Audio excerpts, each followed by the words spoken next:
há estudos que dizem, há pensadores que dizem que o cinema, quando é de qualidade, toca a toda a gente. E às vezes toca de uma maneira que as pessoas nem sequer sabem no momento, mas ficam com ele.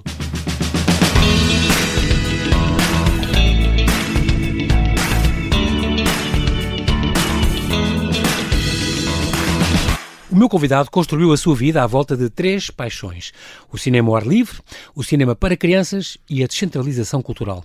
O que move Sérgio Marques, coordenador, produtor e programador cultural, é por isso criar oportunidades para levar filmes às pessoas, filmes de qualidade, sobretudo às crianças e, sobretudo, àqueles públicos longe dos grandes centros e com grandes salas de cinema. E toda a sua vida fez isso. Criou o Cinema Fora do Sítio, no Porto, o Fitas na Rua, em Lisboa, o projeto Videolucem, que levou o cinema às igrejas algarvias, entre outros. É o criador e mentor do projeto Cinema Insuflável, uma sala de cinema itinerante para a infância, uma ideia original, que agora se copia lá fora, e que recentemente ganhou o prémio Acesso Cultura nas vertentes acesso social, físico e intelectual. Em 8 anos, o Cinema Insuflável já realizou mais de 2.500 sessões, alcançando mais de 80 mil crianças em escolas, praças, jardins, hospitais, bairros e festivais, tanto em Portugal como lá fora. Uma grande conquista para um homem que vê a 7ª arte como espaço de descoberta, reflexão e empatia. Olá, Sérgio, e bem-ajas por ter aceitado este meu convite. Bem-vindo à Rádio Observador. Obrigado eu pelo convite. É um grande prazer estar aqui a falar contigo, Sérgio. Eu estive à tua procura já há alguns meses e, de facto, é o homem que leva o cinema às aldeias e eu acho isto extraordinário. Isto é muito, muito importante. Tu lembras-te das tuas primeiras memórias de cinema? Imagino que seja o Walt Disney com o teu pai. É possível? Mais ou menos. A minha primeira grande memória de cinema, eu sou do Porto, né? Sim, e a minha primeira grande memória de cinema muito marcante, eu tenho uma memória assim de ir ver o Walt Disney com o meu pai muito pequenino, mas tenho uma memória muito impactante para mim, que foi a primeira vez que eu fui ao cinema sozinho, com 11 anos. Que foi, autorizaram-me a ir ao cinema numa sala de cinema perto de casa, que existia lá perto de onde eu morava, que era Campanhã, e eu tive a oportunidade de ir pela primeira vez ao cinema sozinho. Sim. E ter aquela experiência do impacto que teve um filme que não era nenhum filme de especial, era o Flashdance. Ok, que giro. Que era um filme musical, a música, a dança e tal. Muita gente se calhar começou a sua carreira no cinema a ver o Truffaut e o Godard, e eu comecei com o Flashdance, mas foi muito importante para mim, sim, mas foi muito importante para mim aquela experiência de perceber que o cinema pode me trazer coisas que eu não estava à espera. Exatamente, é incrível que tu dizes isso.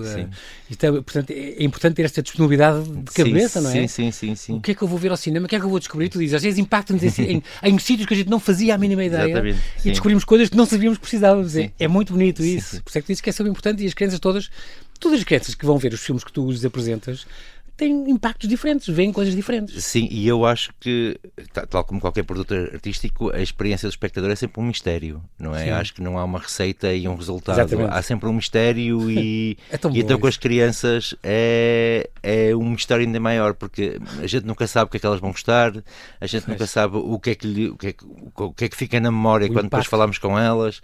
É muito engraçado isso e é muito surpreendente e é muito interessante a gente não ter uma receita. Nós nunca sabemos o resultado e é sempre bem incógnita, não é? Sim. Mas depois tu tens feedback, tu falas com elas, normalmente falas. Sim, falo com elas, por exemplo. É muito importante isso. Nós temos muito, ou delas e dos pais, né? Muitas vezes eles estão com os pais ou com os professores e vamos tendo. De uma maneira geral, o que nós tentamos mostrar no Cinema Insuflável, nós temos parcerias com festivais de todo o mundo, com distribuidoras de todo o mundo, e, portanto, o que a gente quer mostrar é o mais possível coisas diferentes, diversidade, maneiras de fazer filmes diferentes, histórias diferentes. E pronto, e às vezes nós levamos o melhor filme visualmente mais bonito e os miúdos gostam de um filme feito numa escola em Itália. Com telemóvel. Sim. Para lembrar que as crianças nos presentes de Natal, que às vezes é um grande apresentação de um grande caixote, adoram depois é o caixote, que serve de nave espacial e que serve de carro. Sim, e esse mistério eu acho muito estimulante, porque o que nós temos que fazer é criar o encontro com os filmes e ao criarmos o encontro é a possibilidade de o espectador se ir construindo. E é com eles, não é? Sim. E depois tu ouves muito, eu estava a pensar uma vez, ouvi-te dizer... Nós ficamos depois, é giro que as tuas pessoas não se limitam a passar um filme e acabou e vão-se todos embora. Você tem uma animação de sala antes e depois. Sim. É engraçado porque depois às vezes ouves e tu disseste até dos comentários dos miúdos já nasceram projetos. Exatamente. Porquê, por exemplo? Eu neste momento estou a fazer um projeto com o José Filipe Costa, que é um realizador, que é no hospital da Estefânia. Da Estefânia, aqui de vez em quando vamos lá, uma sexta-feira, sim. E mostramos filmes. E este projeto é apoiado pelo Instituto de Cinema e pronto, e nós estamos a fazer. E nós não tínhamos nome para o projeto e não queríamos que ele se chamasse Cinema no Hospital. E então fomos buscar uma expressão que uma vez nos aconteceu. Nós tivemos um projeto no Porto, que Cinema Insuflável, fomos várias vezes às escolas. E sempre que a gente chegava, havia uma criança que nos dizia: bom dia, cinema. Nós não éramos pessoas, éramos cinema. Exato. E então a gente deu esse nome que essa criança nos deu a este projeto do hospital que se chama Bom Dia Cinema. É muito giro, cá está, este feedback é muito curioso. Tu sempre quiseste coisas alternativas, o que é engraçado, nos filmes e nos livros. Tu dizes mesmo, eu gosto de um filme, de ver o filme para me surpreender, entrar num mundo que não é o meu mundo. A ideia de me deixar ir. Um bocadinho como a literatura também faz, também acontece, não é? Sim, e como a música. E como a música, como a teatro, eles levam-nos, transportam-nos, né? E isso multiplica a vida, né? Há uma coisa que eu adoro na tua formação, tu fizeste muitas formações, animação social, gestão estratégica de públicos, direitos dos imigrantes, percurso de cidadania, dinamização de centros históricos, muita coisa, mas a tua ideia inicial era ser professor primário. Tu gostavas muito de ser professor de educação visual e tecnológica, era o que tu começaste a estudar. Eu gostava de ir para a artes. Mas depois é verdade que tinhas este pesadelo, tiveste este pesadelo com as crianças? Sim, eu gostava muito de ir para artes e depois não consegui, mas depois consegui entrar na escola de educação. Sim, claro. Mas eu, na Escola Superior de Educação, há um momento em que nós temos que ir para a escola com um estágio. E eu era muito novo. E houve alturas em que nos meteram sozinhos, quer dizer, a gente ficava sozinho com crianças do primeiro ciclo, portanto, crianças de 6 anos, 7 anos. E eu ficava muito assustado e tinha pesadelos que as crianças iam todas morrer à minha frente. Iam bater nas esquinas das mesas. Sim, que eu ia ser responsável pelas magoarem. Pronto, e percebi, eu não posso ter esta profissão. E se vou ter esta ansiedade, não posso. Isto não pode ser para mim. E, entretanto, tudo se encaminhou para eu trabalhar mais numa área mais social, mais de intervenção social. Mas, por acaso, eu tive um convite de trabalho para trabalhar no Inatel, no Porto. Como coordenador cultural? Sim, como coordenador cultural. E, na altura, isto estamos a falar de anos 90, acho eu, e na altura eles tinham lá parado uma máquina antiga de cinema 35mm. Foi que descobriste um projetor. Sim, e um projetor, e pronto, e então aí apareceu a possibilidade de se fazer um projeto que era fazer cinema ao ar livre pela cidade do Porto, que era uma coisa que nem acontece muito no Porto, nem há muita memória de cinema ao ar livre no Porto. Mas que o cinema circulasse pela cidade, de forma a que a ideia até era freguesia. Os filmes, a gente passava filmes de acordo com os temas dos filmes. Que tivessem a ver com o contexto geográfico onde estavam? Exato. Que engraçado. Portanto, ao pé da Ribeira seria uma coisa com barcos, ou com pesca, ou com vinho. Sim. Ou com... Por exemplo, na estação de São Bento passámos um filme sobre comboios. No Mercado de Bom Sucesso passámos o Respigadores e Respigador da Agnes Bardá. Este é o tal onde te fizeste a rir, divertiste muito com as pessoas sentadas nos sacos de batata, sim, não é? Sim, porque o mercado deixou os sacos de batatas e as pessoas utilizaram os sacos de batatas para se sentarem. Sim. Muito bom. Sim. É uma... E isso foi... E esse projeto foi muito interessante, como todos os projetos me deram uma lição muito importante, que é que a gente faz as coisas melhores se fizerem parcerias. Portanto, todas as ações eram trabalhadas como parcerias. Tipo, a estação do mercado foi trabalhada numa parceria com o mercado. A sessão da estação foi trabalhada com a estação e com os funcionários da estação. E depois com a Câmara do Porto e iam arranjando Fundação Berçaia Barreto. Sim, mas por exemplo, a ideia de chegar a uma estação, ou pessoas que estão a trabalhar e dizer, olha, quero fazer uma sessão de cinema aqui, vocês querem? E isso, o chefe da estação depois dizia que sim ou que não, mas depois aquilo é muito engraçado porque envolvia muito. Eu lembro que na estação São Bento nós passámos o filme às 10 horas, era o Shanking Express do Wong Kar-wai. E ele pôs no placar das chegadas e partidas, pôs lá 10 horas. Agora a entrada na parede sul, o filme... escreveu, apareceu escrito, que era tipo um comboio que ia para o Shanking Express. E acho engraçado essas parcerias, porque acho que isso potencia muito a experiência. E é fora da caixa, as pessoas não estão à espera e isso é surpreendente. Muito giro. Há uma coisa também que fizeste já em 2011, a Figura Nacional, portanto, uma associação cultural, e tu és fundador dela, e é muito curioso porque junta mediadores culturais, agentes, artistas, antropólogos, educadores, técnicos de ação social, isto em Braga, o Porto e Lisboa, para desenvolver, para criar novos públicos e, no fundo, projetos centrados no cinema, mas não só, também nas artes performativas, não era? Sim. E daí é que nasceram, por exemplo, o Cinema Insuflável é um dos projetos da Figura Nacional. Sim, é um dos... Nós temos vários projetos, né? Pronto, eu sou eu que tenho um bocadinho as ideias dos projetos, porque eu tenho um problema que não sei se ainda não percebi se é um talento, se é uma maldição, que é isso. Eu sempre que leio um estudo técnico, sai-me um projeto. Isto dá-me uma ideia... Isso é fantástico, Sérgio. Sim, é muito bom, mas às vezes é um bocadinho cansativo, porque, por exemplo, um estudo técnico, agora estou a ler muito... Agora já houve uma altura em que eu estava a ler muito o trabalho que se faz no Brasil sobre cinema e educação. E eles têm projetos incríveis, pensamentos incríveis sobre a ideia de como o cinema chega e aquilo dava-me logo ideias para fazer projetos.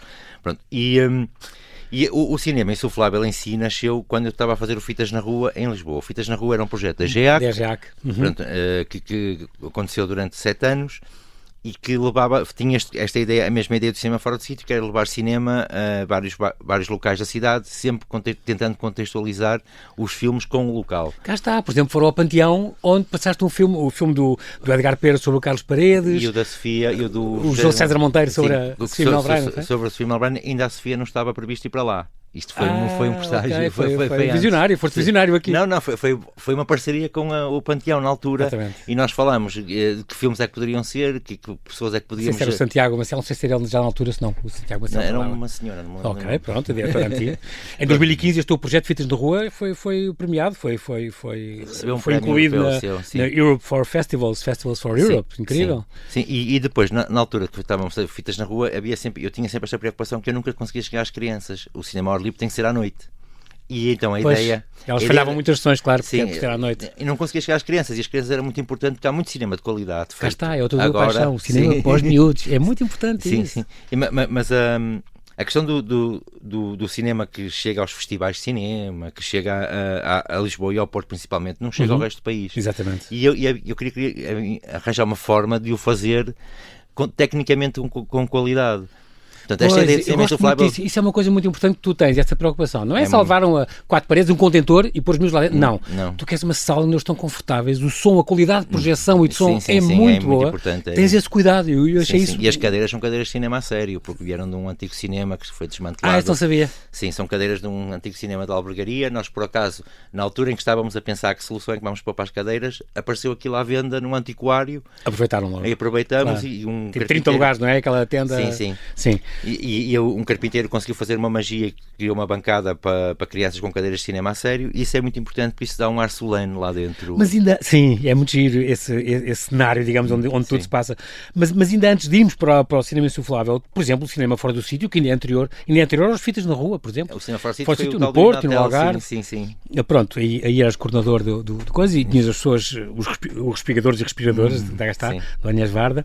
Os Fitas na Rua foi então logo a seguir, onde passavas clássicos, filmes contemporâneos e obras do cinema português, que é entrada livre sempre, e um dia acabámos o Fitas por uma decisão minha. Os projetos não devem ser infinitos, mas se haveria-se que se pudesse, ou se pedissem a Jack te pedisse para repetir uma coisa deste género, farias? Eu faria, e aliás eu já propus. Mas querias que disseste, não, isto tem um tempo, acabou aquilo, à altura de passar para outra coisa. Eu tive uma avaliação ao fim de 7 anos. Sim. Ao fim de 7 anos. Mais de 25 mil espectadores, foi brutal. Sim. Ao fim de 7 anos eu tinha que arranjar sempre sítios novos na cidade. Sim. E arranjava. Só que ao fim de 7 anos eu estava com medo que a ideia esgotasse, e às vezes os projetos esgotam. Sim. Eles são grandes. Tem tempo de vida. Sim, e eu falei com a Jack e expus a situação. Olha, eu estou com esta angústia, não sei se é para continuar ou se não é, se devemos parar, se devemos desenhar um projeto diferente, se eu me devo afastar e deve entrar outra pessoa. Portanto, questionei isso. E o que ficou decidido era, parávamos então, e ainda houve ali uma tentativa de fazermos uma coisa muito maluca, que era um drive-in em Lisboa, num sítio ali em Alcântara que tinha as condições, mas depois aquilo não se concretizou. Mas eu propus, por acaso, à EGEAC, eles não ficaram muito interessados, acho eu, em fazer, porque já passaram 10 anos do Fitas na Rua. A cidade mudou completamente. Exatamente. A cidade é outra cidade. Acabou em 2015. E então o que eu propunha era fazermos um Fitas na Rua outra vez, que, com o mesmo tema, nesta nova cidade. Porque a cidade há 10 anos atrás não é a mesma cidade de agora. Não, nada. Há novos jardins, há espaços públicos diferentes, coisas há espaços corredores. Sim. E a mobilidade mudou muita coisa. Sim, sim. E então? Aos Jardins do Bombarda também já fizeste lá coisas. Já fiz lá, fiz lá um projeto, sim. Mas propuseste para fazer e eles ainda não responderam nada, não. A direção mudou, já não é a Joana. Vamos lá ver. Sim. Mas isso é uma coisa gira. Agora, não posso estar a falar deste Vídeo Lúcia, este cinema nas igrejas do Algarve, que foi logo a seguir, ao Fitas na Rua. Sim, o Vídeo Lúcia foi um projeto muito engraçado. Foi um desafio do Cineclube de Faro que me propôs fazer. Eles tinham. Como é que tu dizes? Vídeo Lucem? É Vejo Luz, não é? É Vejo Luz, sim. É latim. Mas olha, nem sei como é que se diz em latim. Então foram falar com os priores. Isto é porque no Algarve, pronto, há em Faro, não há mais nada e o interior não tem sequer cinema. Não, as pessoas nunca tinham ido às vezes. Não, eles queriam que eu fizesse um projeto de cinema durante a época baixa do Algarve, portanto, no inverno. Vive ali no verão e do resto do tempo é muito apagado. De circulação. E há muitos sítios no Algarve que não têm sequer espaços auditórios, ou anfiteatros, ou ginásios. Pronto. Portanto, e então o único sítio que todas as aldeias têm é uma igreja. Com uma boa acústica até, normalmente? Para o cinema não é muito boa, teve que se trabalhar bastante. E mas foram falar com o Bispo do Algarve? Foram falar com o Bispo do Algarve, o Bispo do Algarve gostou muito da ideia, deu-nos as regras, que era, os filmes não podem ter cenas de sexo. E tem que ser filmes que façam pensar. Ok. Que isto deu-nos uma abertura incrível. Sim. E então falámos com os padres de cada igreja, propusemos vamos pensando filmes que fossem adequados a cada local. Sim, mas passaram Pasolini e Manuel de Oliveira. Sim, é extraordinário. Sim. E concertos também, fizeram concertos também. Depois fizemos cineconcertos também. Salvador Sobral, a Maria João, o Júlio Rezende, Cristina Branco. Isso já não foi nas igrejas, isso já foi uma terceira edição em que nós fomos a espaços tipo armazéns de atum, que giro. A faróis. Fazia parte do 365 Algarve. E passaram exatamente o sabor da cereja, por exemplo, do Abbas Kiarostami, que tem um homem que se quer suicidar. A igreja deixou na boa. A igreja deixou e tivemos uma conversa incrível com o padre e com as pessoas na igreja, assim, no final. Sobre a liberdade. Sobre a questão da liberdade. Foi incrível. Uma coisa emocionante, foi uma coisa que eu nunca me vou esquecer daquela conversa e se aquilo é religioso, aquilo foi muito religioso. Foi quase uma cerimónia, uma liturgia. Sim. As senhoras que não iam... Havia ali pessoas que nunca tinham ido a um cinema, ou já não iam há décadas. Sim, as pessoas das aldeias não têm acesso ao cinema de uma forma geral, a não ser na televisão. Exato. E sim, aquilo foi... E foi muito engraçado, foi a divulgação, porque os padres divulgaram na homilia. Portanto, ajudaram o projeto a acontecer também, porque eles próprios divulgaram, diziam à semana, depois da missa. Para a semana temos aqui Saló. Não passámos o Saló.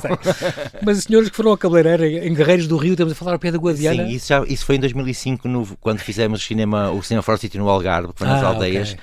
Guerreiros do Rio é uma aldeia muito pequenina, é uma ruinha ali ao lado do Guadiana. E na primeira sessão que nós fizemos, que foi, a terra chama-se Guerreiros do Rio, e passámos o Tarde Demais, que é um filme do José de Nascimento sobre aqueles homens que naufragaram no Tejo ao lado da ponte e que até morreram alguns. Sim. E nós passámos esse filme e quando estávamos na montagem, achei muito engraçado que vieram 3 senhoras, assim, mais velhinhas, que disseram há 40 anos não vamos ao cinema, por isso tivemos que ir ao cabeleireiro. E aquilo foi uma recompensa para nós. É gratificante para ouvir isso, claro. E para mim e para toda a equipa, nós éramos uma equipa a trabalhar naquilo.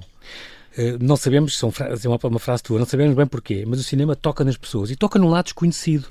Poderíamos pensar que passar cinema mais comercial seria mais fácil, mas isso não faz sentido porque nunca sabemos bem o que é que vai chegar às pessoas. Eu tenho uma história que para mim foi um grande ensinamento que aconteceu no Fitas na Rua, no Jardim de Torel. No Jardim de Torel nós estávamos a montar uma sessão no Fitas na Rua, dia, e à tarde eu estava lá com a equipa a montar, estávamos a montar a tela, portanto a gente ia muito cedo à tarde. Sim. E apareceu uma senhora com alguma idade, com uma bata daquelas batas de limpeza e com um cão a passear um cão. E a senhora perguntou-me o que é que ia acontecer. Eu disse, vamos passar um filme ao ar livre hoje à noite, bem a ver. E ela disse, que filme é que é? E eu, é um filme francês com uma atriz muito conhecida que é a Catherine Deneuve, e é um filme francês que se chama A Bela de Dia. E ela olhou para mim de lado e disse-me, O Bel de Jour, do Buñuel. Eu já vi isso 3 vezes. E eu aí percebi. Sério? Eu percebi. Não era a empregada da senhora que ia passear o cão? Não, eu pensava, eu é que estava cheio de preconceito. Exato. Relativamente àquela senhora, e ela deu-me uma estalada que eu merecia, e que me ensinou. Incrível. Que me ensinou que a gente nunca sabe o que é. Há textos que dizem, há estudos que dizem, há pensadores que dizem que o cinema, quando é de qualidade, toca a toda a gente. E às vezes toca de uma maneira que as pessoas nem sequer sabem no momento, mas ficam com ele. Exatamente. Portanto, e eu concordo muito com isso. Por isso é bom manter essa disponibilidade, como tu dizes, manter essa mente aberta, não é? Sim, mas também acho que, por exemplo, o cinema comercial, há cinema, por exemplo, para mim, a minha grande experiência foi com um filme fraco. Quer dizer, fraco. O Flashdance não é um filme que acrescente muito, mas para mim foi uma experiência muito importante, muito marcante, portanto, e que me disse, essa experiência informou-me, o cinema pode-me trazer coisas incríveis, e eu não sei que filme é que vai dar esta informação ao espectador, ou que livro é que dá, ou há um livro que pode dizer às pessoas, olha, os livros trazem coisas incríveis, de repente, não é? O que eu gostava é que as pessoas percebessem essa informação do cinema. É outra coisa que eu vou dizer, que nós temos que fazer aqui um intervalo, mas é outra coisa que eu vou dizer que eu gosto muito, após ter a programação do que é que tu escolhes mesmo para o cinema insuflável, sem preconceitos. Isso é muito giro. Tu escolhes tanto coisas está bem, da Disney, como podes escolher coisas de mangá, como podes escolher coisas de um filme do Irão. Os miúdos vão ver coisas normalmente de qualidade e que eles mal sabem eles de onde é que vem este filme, mas que contam uma história e que pode tocar toda a gente de maneiras diferentes, não é? Sim. E normalmente pergunto muito a quem nos acolhe, aos professores ou às entidades que nos convidam, que tipo de temas é que querem que a gente leve. E a gente leva esses temas também aos nossos parceiros. E à conversa, exato. Sim. Muito bem, Sérgio Marques, temos que fazer aqui um brevíssimo intervalo e já voltamos à conversa. Até já.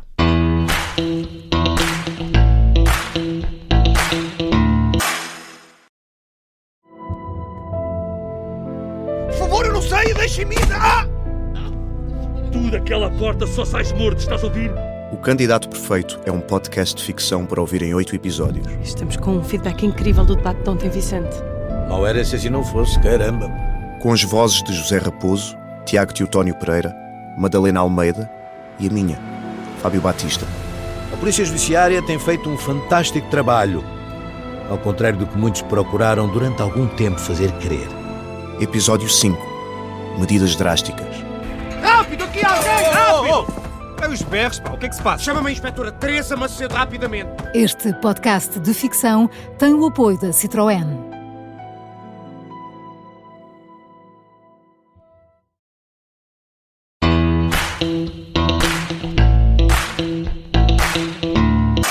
E estamos a conversar com Sérgio Marques, ele é coordenador, produtor e programador cultural, mentor do projeto Cinema Insuflável, uma sala de cinema itinerante para a infância, uma ideia original que desde 2018 já realizou mais de 2.500 sessões, alcançando mais de 80 mil crianças em escolas, praças, jardins, hospitais, bairros e festivais, cá e lá fora.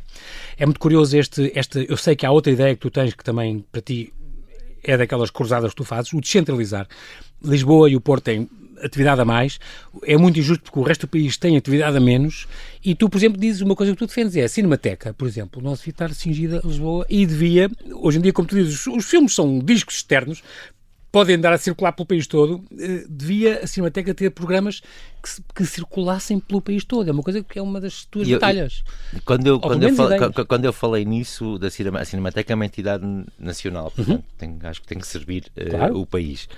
E tem que servir, se calhar, quem mais precisa. Mas que está muito centrado aqui, não é? Sim, mas sendo que agora há uma grande mudança com um programa do PRR, que todos os filmes portugueses foram digitalizados, portanto há a possibilidade desses filmes circularem mais facilmente, se alguém os pedir, não é? Tem alguém que os pedir. Não sei se poderia ser a Cinemateca a fazer eles próprios essa difusão, serem eles a chegar aos sítios, porque isso também é um trabalho de produção. Ou os cineteatros, agora já há uma rede nacional de cineteatros e tudo, não é? Sim. Mas é preciso também ter os mediadores, porque às vezes é preciso conhecer como é que se vai buscar. Não é assim uma coisa tão linear e tão simples. Mas Sérgio, não há de ser tão complicado. Mais complicado é inventar um filme para levar as crianças em todo o país com qualidade. Isso é muito mais complicado, pelo amor de Deus. Tu dizes, são filmes, são discos externos, pelo amor de Deus. Sim, mas a Cinemateca deixa os programas circularem. Na minha opinião, a Cinemateca podia-se espalhar mais pelo país. Houve muitos, eu estou centrado e vamos falar agora do cinema insuflável, mas eu estou a lembrar aqui dentro há cinema, uma coisa que tu também fizeste no Porto, que aliás era para ser com o cinema insuflável, mas entretanto aconteceu a pandemia, por isso aconteceu a pandemia, tivemos que mudar. Insuflar cinema também em Ovar, o Campanhé é a minha casa, aqui voltas mesmo à tua casa, que foi também com um projeto de cinema ao ar livre. Muito gira esta ideia do Campanhé é a minha casa, porque aí foram buscar os filmes de Super 8, de família, não foi? Primeiro fizemos um pedido às pessoas. A Campanhã nunca teve uma sala de cinema. A freguesia. A Campanhã é uma freguesia assim um bocado deslocada. É onde acaba o comboio do que vinha de Lisboa, não era? Sim. Para nós, mouros. Há salas de cinema, por exemplo, a sala de cinema que eu ia era no Bonfim, que é a freguesia ao lado, não era na freguesia. Sim. Portanto, é sobre esta ideia de Campanhã não está representada no cinema, não tem cinema, não tem história.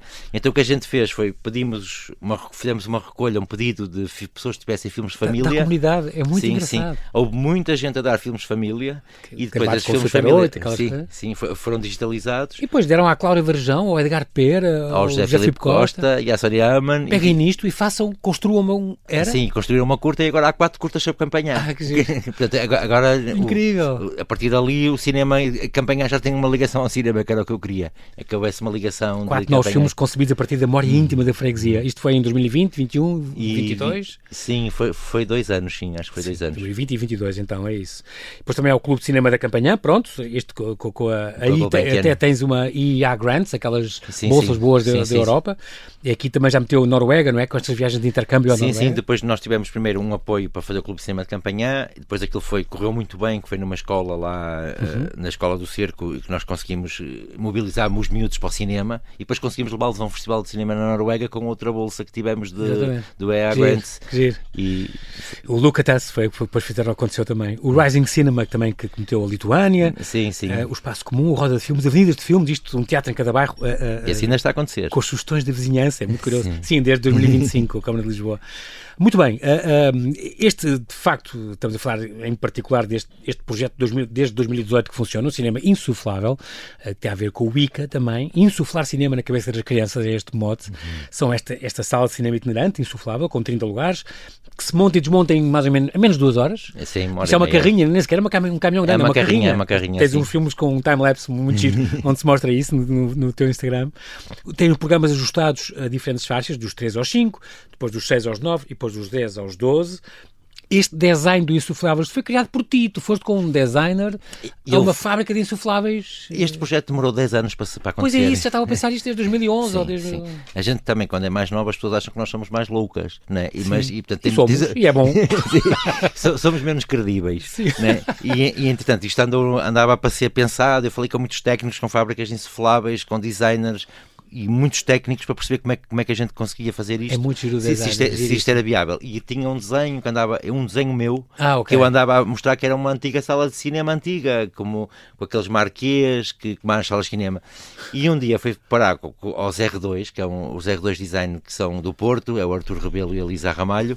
Portanto, que eles são assim muito mais loucos e eu mostrei-lhes o meu desenho e perguntei se eles queriam fazer o design. E eles disseram: Sérgio, este desenho é o desenho de uma pessoa com a tua idade, 40 e tal anos, não pode ser. Nós temos que fazer um desenho que crie uma imagem nas crianças. E ele disse: tens toda a razão. Portanto, o meu desenho foi para o lixo. E ele começou a apresentar propostas, começou a apresentar esta proposta desta casa com os olhos, até tem a ver com a casa Manuel de Oliveira, que era uma casa que era para construir no Porto e depois não aconteceu. Exatamente. Pronto. E ele, com o engenheiro de uma fábrica de insufláveis lá do Porto, que até faz muito trabalho para artistas. E as cores são giríssimas, sim. É muito apelativo. Sim, mas tem técnica, porque o insuflável, para ser uma casa, não pode ser. Por exemplo, a ideia inicial era para ser uma coisa tipo quadrado. Sim. E o engenheiro disse: não pode ser quadrado, tem que ser ondulante, porque senão não tem estabilidade com o ar. Portanto, eles tiveram que negociar daqueles colchões, sim. Eles tiveram que negociar ali uma forma de conseguir fazer o objeto entre o design e as possibilidades dos insufláveis. Só o design vale a pena falar porque é giríssimo. Sim. Cabe tudo numa carrinha e vem. Teve 8 anos ou 9 anos até se concretizar. Junto a esta paixão do cinema ao ar livre, com as sessões adequadas a cada contexto, tu és muito bom nisso, e com a descentralização da cultura. Tu és, quando eu vi isto, fez muito lembrar o António Feliciano e estes projecionistas, estes homens que levavam de aldeia em aldeia. Este último, o António Feliciano, que eu me lembro, olha, não sabia que era daltónico, descobri outro dia que era daltónico. Chegaste a conhecê-lo? E eu cheguei a vê-lo uma vez no Algarve, a fazer uma sessão. Que engraçado. Ele morreu há 4 anos, com 82 anos. Sim. Eu cheguei a vê-lo, acho que foi em 2005. Sim. E ele fazia até muito velhinho, ele continuou a fazer. Mas eu acho isso muito glorioso. Acho esse trabalho glorioso. Havia também o Domingos Pecas e o Joaquim Azevedo, era o último do Norte. Mas que 60 anos teve o Feliciano a viajar 4 milhões de quilómetros, contabilizou-se, para exibir 4.000 filmes em aldeias distantes de Portugal. Ele tinha também um cineteatro ali na Vila Nova de Mil Fontes, o Girassol, que começou na década de 50. É incrível. Era um herói. Tu és um bocadinho o herdeiro dele, sabes? É uma honra, eu acho. Não sei se estou à altura disso. Claro que sim. Mas todos os projecionistas, para mim, são uns grandes heróis, porque a história dos projecionistas é um bocadinho a história do Cinema Paraíso. Sim. Que é as crianças que iam para as cabines e que depois tinham a licença, aos 10 anos davam-lhes a licença para ser ajudante projecionista, e depois ficavam projecionistas e depois ficavam responsáveis das salas. Claro. Isso é uma história muito bonita e é uma história muito de o amor ao cinema pela parte técnica. E eu ainda sou do tempo que isso aconteceu, porque agora, entretanto, é tudo digital, já são máquinas, não é? Sim. Mas eu vivi isso e senti isso e conheci muitos projecionistas. Já não há película, já não há aquelas grandes bobinas. Sim. Agora é tudo gente de projetor, gente de barco, aquelas coisas, não é? Que projeta. Sim, é o DCP, que é o cinema digital, portanto, bem no disco externo. Data show, em grande, em bom. Sim. E aquilo é muito automático, não precisa estar ninguém na sala, não há controle. E até há uma coisa que, por exemplo, quando era a fita, tu tens que saber o sítio exato onde cortas para fazer o intervalo. Exatamente. E às vezes nas salas de cinema eles cortam, está a fazer 45 minutos, cortam. E às vezes está a meio da cena. Exato. Né? Isso é uma coisa que havia muito cuidado. E aquilo era um trabalho muito manual, muito de amor, muito de proximidade. Portanto, os projecionistas para mim são os grandes heróis, sim. Um cinema como espaço de descoberta, reflexão e empatia. Tu agora aqui lembras-te desta Blow Your Mind, Read a Book. Os ingleses tinham esta campanha que diz, o cinema também pode ser isto, fazer a mente explodir para sensibilizar as crianças, porque de facto, para muitas crianças, isto é a primeira sala de cinema onde vão. É assim, elas próprias dizem. Aliás, as pessoas que fazem animação perguntam sempre quem é a primeira vez que vem ao cinema. Que vão. Sim. As reações é muito fácil numa aldeia uma criança de 6 anos ser a primeira vez que vai ao cinema, sim. É mais importante uma criança ver um filme num cinema do que em casa, na televisão, hoje em dia, ou complementam-se e não se pode dizer que é mais importante? Não sei, tu tens um gut feeling, diz o que tu achas. Não tenho uma resposta certa para isso. Levá-las ao cinema? Eu acho que sim, eu acho que é importante levar ao cinema ou levar a um espetáculo. Eu acho que a experiência de espaço de cultura ou de espaço de arte é uma experiência muito diferente de uma experiência de casa. Não, e quanto não seja, por vezes com outras pessoas, partilhares. Sim. Rir com os amigos à volta, todos os amigos. E há um lado solene, é que tu naquele momento, ou naquela hora e meia, naquelas 2 horas, tu estás ali comprometido. Há um compromisso. Esse compromisso é que eu acho que às vezes nós não temos quando estamos em casa. Podemos parar e ir a qualquer lado. Mas os conteúdos, se forem bons, eles também chegam pela televisão, ou chegam pelos iPads. Agora, o que eu acho que a sala de cinema precisa de ser transformada num sítio de encontro, é onde as pessoas vão.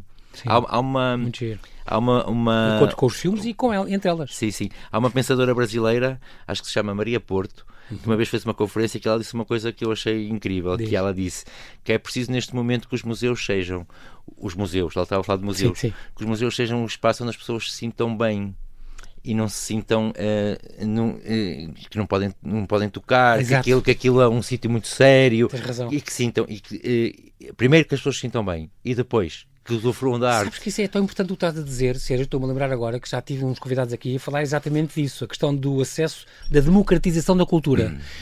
E que muitas pessoas não vão ainda a museus na província porque acham que aquilo não é para eles. Sim. Percebes? E mesmo cá em Portugal, nas periferias, há pessoas que não vão ao Museu da Arte Antiga porque acham que não, isto não é para mim, só os patrões é que devem ir e os ricos é que devem ir, há uma elite que deve ir. E o próprio Penin falava isso para o Teatro Nacional. Temos que fazer uma coisa aberta às pessoas. As pessoas não vão ao teatro porque acham que é para as senhoras e para os senhores. Sim. E não, temos que abrir as portas completamente. E eu até acho, mais do que isso, até acho que, por exemplo, se o cinema português, que é feito, sei lá, nos últimos 20 anos, circulasse mais e chegasse a todo lado, as pessoas iam ficar surpreendidas com aquilo que é produzido em Portugal. Eu dou toda a razão. Porque o cinema português é... Há pouco tempo, há muito aquela coisa é tudo Manuel Oliveira, tudo muito lento, tudo não sei o que é. E há muitas formas de falar, há muito preconceito, e o cinema português eu acho que é um dos melhores do mundo, acho mesmo, isto acho como, já tenho tido como aqui espectador. Recentemente realizadores, fico fascinado com os filmes que eles apresentam, digo, as pessoas não conhecem isto, não vão. Sim, e isso também, as pessoas não vão porque eles também não são de fácil acesso. Em Espanha, por exemplo, em Itália, isso já não acontece. Eles têm um amor à arte deles e dos países deles que é extraordinário. Vê-se, vibram com as coisas deles, não é? Sim. Promovem muito, também a música, por exemplo. Sim. E nós temos... Outra coisa engraçada aqui neste cinema insuflável, eu estou a pensar nestas sessões em que passavas o Charlie Chaplin e o Buster Keaton, onde faz este contexto, explicam, olha, meninos, isto tem 100 anos e não havia efeitos especiais e não sei o quê, este era um pobrezinho, o outro nunca ri, o outro... E eles ficam fascinados a ver isto. Sim, e são sim, coisas sim. que alegravam os nossos pais há 70 anos. Sim, depois dizemos para eles irem ver no YouTube. Vejo o resto do filme, vejo o filme em casa. Sim, se quiserem podem continuar a ver mais no YouTube, porque também o problema, eu acho que o problema das redes sociais é o algoritmo, não é? E a forma como... A ditadura dos ecrãs. Sim, e como os miúdos veem uma coisa, parece sempre a mesma coisa para Exatamente. verem. Portanto, eu acho que eles têm que procurar a diversidade. Quanto mais diverso for, mais... Por isso é que tu fazes questão, e é muito bom isso, para ver animação diferente do canal Panda. A ideia é fazer um bocadinho que o Vasco Granja fazia com as pessoas da nossa idade. Sim. E sem preconceitos, porque há bom cinema vindo da Pixar e da Disney, mas também há, como tu dizes, da mangá e do Irão. Há filmes bons. Sim. E temos que mostrar. As crianças são exigentes com os filmes e com as histórias. Elas são honestas. Respondem honestamente se gostam e se não gostam, e isso é, mas também quando gostam muito, né? Isso é giro. E depois trazem amigos também, convidam e trazem os pais às vezes, é muito importante. Alta qualidade é o que tu fazes questão, e eu gosto muito disso. Sim, tecnicamente tem que ser sessões de excelência técnica, porque a técnica é muito importante para quem está a começar, não é? Sim, ver uma coisa com alta qualidade e não uma coisa ranhosa com um som de fundo e com como ler ruído. um livro, não vamos dar a uma criança o primeiro livro para ela ler que tenha erros de português, não é? Não Exato. Pode ser. Ou seja, todos farlados. Exato. Sim, tem que ser, a técnica é só o caminho para chegar lá. Há uma grande conquista para ti, Sérgio, a questão de, também já há lá fora, a Bélgica e os Países Baixos, por exemplo, já copiaram o teu modelo? Sim, nós fomos logo desde o primeiro ano, fomos logo convidados para ir a festivais internacionais. Começámos o JEF. Sim, fomos à Suécia. Sim. E entretanto eles fizeram-nos uma proposta. O Cinekid em Amsterdão, que acho que é o mais importante, o principal do género, não é?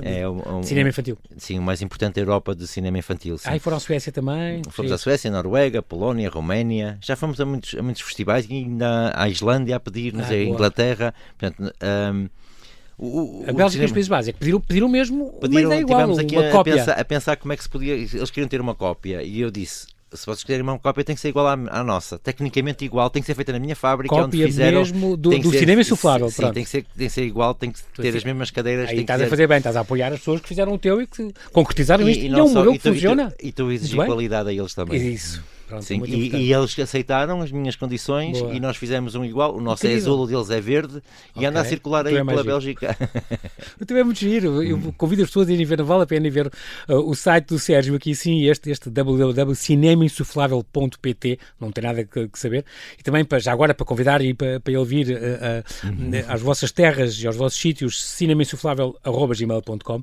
Vale a pena ver estes filmezinhos que tu tens. Há lá uma série de... E ao Instagram, não é? Sim. Tem uma série de filmes como aquilo desmontar em time-lapse, é fabuloso, e montar e desmontar, e as crianças a entrar e sair, algumas em fato de banho, daquilo está junto ao rio e junto à praia. Sim. É fantástico. E tens uma utopia que é a África e os campos de refugiados. Quando é que isso vai acontecer? Nós estamos neste momento a ter, se calhar, a possibilidade de construir um novo cinema insuflável. Ok. Porque, um segundo para Portugal? Um segundo para nós, sim, porque há uma possibilidade, há um apoio, nós tivemos um apoio do ICA, estamos a tentar completar o apoio. Disto, não é? Claro, tem que se pedir sempre apoios e fundações. Sim. Nós somos uma associação de fins lucrativos, não somos uma empresa. Nós somos uma associação que tem uma missão sem lucros, portanto tem uma missão sociocultural, se puder dizer assim. Exatamente. Portanto, e nós estamos a tentar conseguir o segundo, e eu gostava muito de, por exemplo, o Brasil também está muito interessado, o Brasil gostava muito de ter um projeto, e eu também, há muitos projetos super interessantes. Mas vocês já foram ao Brasil, não já? Já houve lá sessões vossas ou não? Não, eu fui apresentar o projeto a uma conferência, para uma conferência, e eu apresentei o projeto. Provavelmente tu vais muito a falar a conferências sobre o teu projeto. Sim, sobre este projeto. Mas a Dinamarca, por exemplo, já tem, na Tanzânia e no Ruanda, já tem uma coisa parecida, alguns projetos de cinema executados lá. Só que esses países, por exemplo, os países da África, eu, por exemplo, falei com, houve uma altura que eu falei com a Catarina Furtado, por causa da... Aquela embaixadora da Unicef. Sim. E ela respondeu uma coisa muito básica, que é o calor e a falta de eletricidade. Porque porque aquilo foi uma troca de e-mails, mas ela respondeu: é muito difícil conseguir que se tenha eletricidade com continuidade. Tem que ser com gerador. Sim, tem que se andar com um gerador atrás. Tu cá andas com o gerador atrás? Não tu chegas às localidades e arranja uma baixada dali. Sim, e é uma tomada normal. Aquilo não gasta muita eletricidade. Exato. Mas de qualquer forma lá seria uma complicada. E depois lá também, se calhar, a partir do momento em que está à noite, não sei se a noite lá começa às 7 ou se começa às 8, mas se calhar já se pode fazer cinema ao ar livre, porque em tempos de clima é muito diferente. O cinema insuflável aqui em Portugal e na Europa é mais importante porque faz sala escura durante o dia. que é isso que eu queria que acontecesse. Quando de dia entra muita luz? Não entra nenhuma. No cinema fecha mesmo, é opaco. É escuro. Estou a dizer porque ele é azul claro e, portanto, mas ele tem podia entrar uma luz. Ele tem uma parede de 50 cm. Okay. Aquilo tem espessura. Está bem. Nunca entrei, mas fiquei curioso. Espera lá, será que isto não é escuro? Não. Será que por dentro há uma tela escura ou uma coisa que... Não, é escuro, é uma sala escura. Aquilo é uma sala escura. Mesmo durante o dia, de manhã? Sim. Muito bem, mas tinhas este sonho, não tinhas? Ir ao campo de refugiados? Eu gostava muito, mas isso só faz sentido se for essas condições. Em parcerias com entidades. Eu vou falando com quem trabalha nessas áreas. Mas já Angola e Moçambique eram umas hipóteses para ti, que tu gostavas só vendo desses contactos, não é? Sim. Mas tem que ser fruto de parcerias e com entidades que trabalhem isso. Por exemplo, eu sei que, por exemplo, em Gaza, há uma história de Gaza, há uma entidade que, apesar de tudo, continua a fazer sessões de cinema. Não sabia. Boa. Apesar de tudo, continua a fazer sessões de cinema. E isso é muito glorioso, não é? E muito importante também. Como eu vi também, fiquei impressionado. Outro dia era nos Jogos do Mundial, também montaram lá um ecrã, não sei onde, ao ar livre, e a multidão daquelas ruínas, sai uma multidão de gente a vibrar. Sim. É impressionante como a música, o cinema, o futebol, são coisas que unem as pessoas, têm esta função, esta empatia. E é engraçado que também dizes que os filmes mostrados na Suécia são diferentes dos filmes mostrados no Brasil. São. E nós misturamos tudo. Nós em Portugal vamos buscar os filmes de todos. Tens uma série de prémios, o Prémio Acesso Cultura 2023, um projeto reconhecido pelo Plano Nacional de Cinema. É muito para as pessoas te contratarem, portanto aqui é assim, autarquias e entidades podem pagar e contratam-te. Vão ao teu site e contratam-te. Há escolas, juntas de freguesia, associações de pais que às vezes não conseguem suportar e aí vocês aí ajudam-nos e fazem candidaturas ao ICA. Sim, por exemplo, este ano tivemos um apoio do Ministério da Cultura, do Fundo de Fomento Cultural, para irmos a 15 locais, porque nós temos muitos pedidos de entidades que não nos conseguem pagar.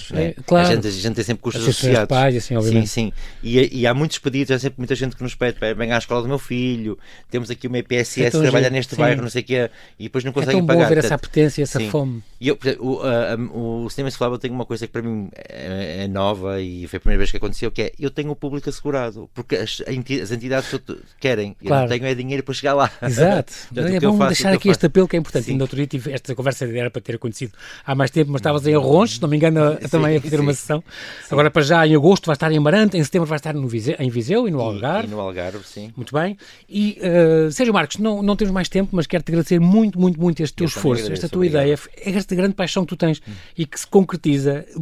Convido as pessoas, convidem o Sérgio a vir com este cinema e convido-os também a ir ao site do Cinema Insuflável, vale a pena, é espantoso. As reações, sobretudo as caras dos miúdos quando estão lá dentro e a ver os filmes, é incrível, vale muito a pena isso, tu fazes um trabalho meritório, ainda bem que é premiado. Tudo de bom, Sérgio, e que nunca te parem os convites, vale muito a pena. Muito obrigado. Obrigado.